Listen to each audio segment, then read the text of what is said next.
Hey viewers, welcome back to my channel. I hope you all are fine and doing great. In this video, I'm gonna tell you about crop top for girls.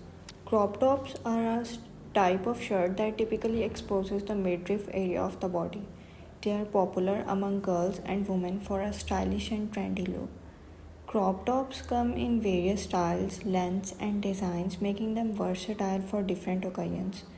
They can be paired with high waisted jeans, skirts, or shorts for a fashionable outfit. When choosing a crop top, consider factors like the fit, fabric, and overall style to find out that suits your preferences and body type. Crop tops are a popular choice for many girls due to their versatility and trendy appeal. They can be found in various styles such as off the shoulder, halter neck, or sleeveless, offering a range of options to suit different preferences. When selecting a crop top, it's essential to consider factors like the fabric type, the length of the crop.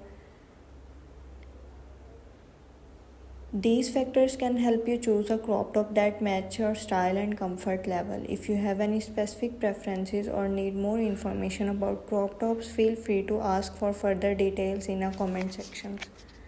So viewers, let's end the video here. If you like my video, please like and subscribe my channel, and don't forget to press the bell icon so you don't miss any upcoming video notification from me. Thank you.